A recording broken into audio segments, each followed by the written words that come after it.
Hi everybody, Stuart here. Stuart Schlossman. Many of you know me as Stuart Schlossman, Stuart Stu. Forget the formalities though.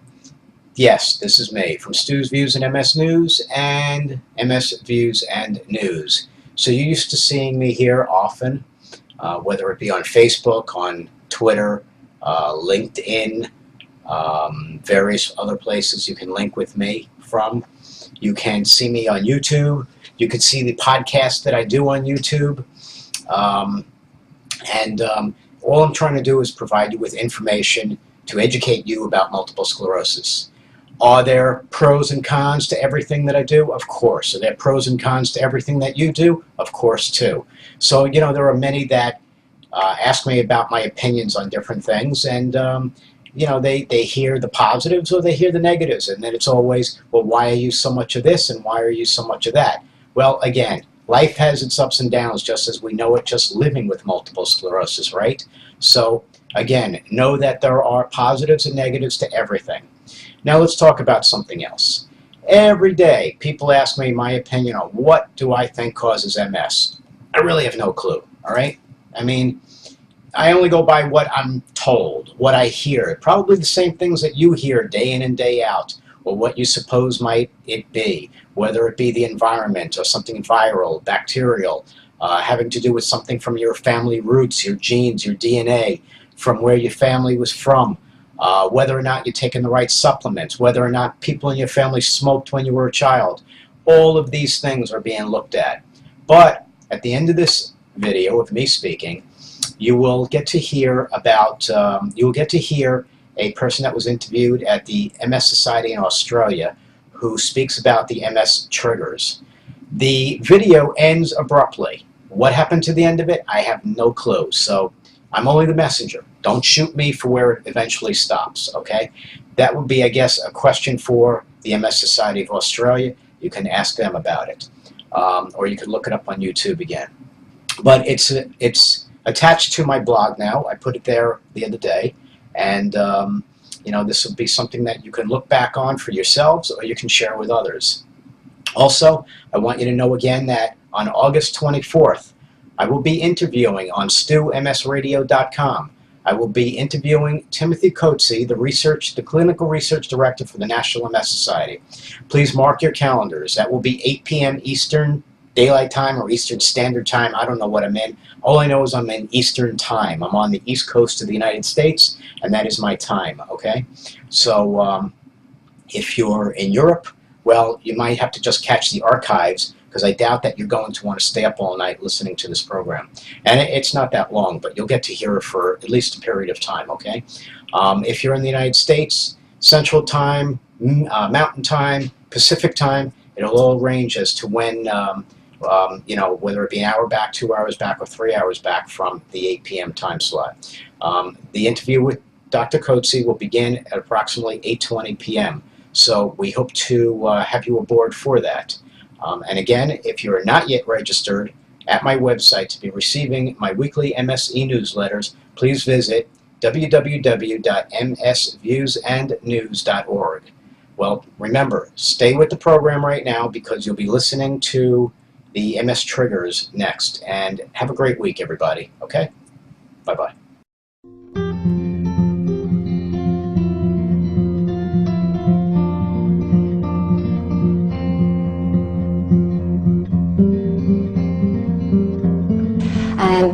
Multiple sclerosis is a complex multifactorial disease. What we mean by that is many factors come into play to trigger off MS in a certain individual. We know some of those factors relate to a person's genotype, their genetic constitution, and other factors appear to be more related to the environment that they are in, or infections or other factors that might have impinged on them as they grew up. Now, when we use the word multifactorial, one example I often like to use is that of a car crash. If you think of a car crash, sometimes it's because the car's not very roadworthy, but often it's because the not very roadworthy car is being driven on a rainy night around a hairpin bend too fast.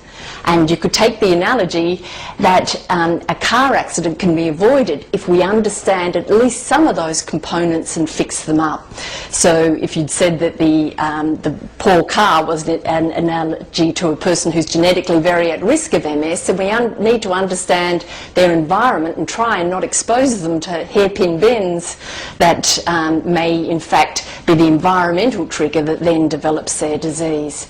Now, when do these environmental factors operate? That's not well understood, but certainly there are some studies, including season of birth studies, one recently published in the British Medical Journal, that indicate that even the time of the year the baby's born may be related to later MS. So there is certainly some interest in the in utero development of the central nervous system and the immune system. But we do know that during early life the immune system develops enormously from a newborn baby to somebody at the age of, say, 15.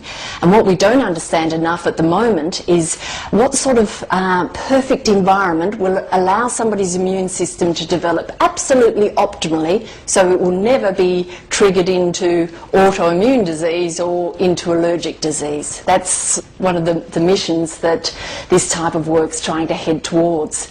And then in adulthood, when most people develop MS, there's a lot of interest in immediate triggers to MS, be they certain life events or infections and so on. So when we're looking at environment, we really want to cover quite a lot of different periods in the person's life course.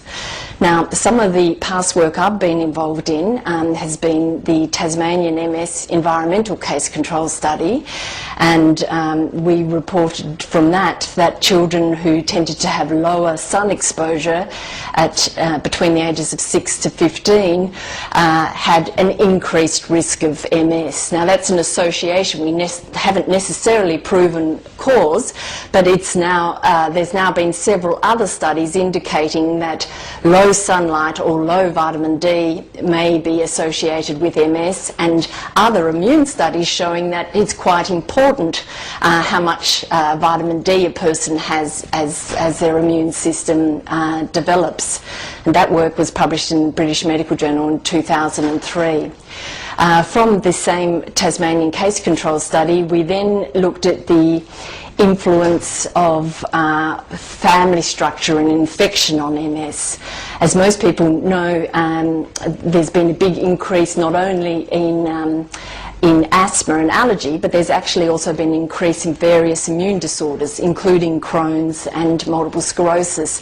And one of the theories behind this increase in not one but several disorders is the so-called hygiene hypothesis, that modern individuals are exposed to a different pattern of infections, particularly in their early life, and it means their immune system doesn't quite get the type of training that it used to in terms of setting up the immune system optimally, not to react to either self or to external environmental allergens such as pollen.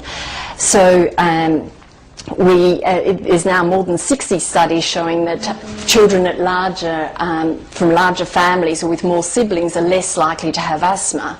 And we examined that issue in multiple sclerosis in the Tasmanian MS case control study, and we found that individuals who were exposed to more contact with infants, that is children under the age of 2, by the time they were 6, they were less likely to subsequently develop MS. And this pattern of increasing contact with infants had some evidence of dose response. That is, the more contact with infants they had, the further reduced the risk was. One of the factors that we do know is associated with MS is Epstein-Barr virus infection and the body's host response to that infection. That's been now shown in prospective studies that people who have high titers of antibodies against Epstein-Barr virus are more likely to go on and develop MS. It's certainly not the whole picture, but it does seem to be an important component. And in this Tasmanian study, we found amongst healthy controls that people who are exposed to more infants in early life were less likely to have these high antibody levels against Epstein-Barr virus, which in our study, as in many others, was associated with MS. That work looking at MS onset is now ongoing, and National Health and Medical Research Council have contributed some funding for us now to look at genetic factors to see which people have a genetic vulnerability to these type of environmental factors such as infection, or possibly, although it's not conclusively proven, low vitamin D. And furthermore, with this Tasmanian work and the well-recognised work done by a large body of neurologists in Australia over time, we know that Australia is a country with a very marked latitudinal gradient of MS. In the 1981 prevalence study, there was a more than six-fold increase from 11 per 100,000 cases in North Queensland down to 76 per 100,000 in Tasmania. And we were then interested to see whether this latitudinal gradient could be explained in any way by difference in environmental factors across Australia, because Australia is ideal in that it has a large latitude range, yet a very good healthcare system and very similar ascertainment for MS or for MS diagnosis across Australia. Also, although there is some ethnic diversity, it's certainly not of the same extent as in Europe or North America. And we were then funded with a large group, including 8 universities and research institutes, so I'm really speaking on behalf of a large team here. We were funded by the USMS Society to investigate the environmental determinants of MS across Australia. We took some of the components from that Tasmanian work, some of the components from other international studies and some new components as well, and worked out a study protocol where we compared the lifestyle and environment of people who developed their first demyelinating event for MS, that is before a formal diagnosis of MS, just at first presentation to a neurologist. And we compared their history to people who were chosen from the electoral roll in the same region and who were a similar age and sex to the cases.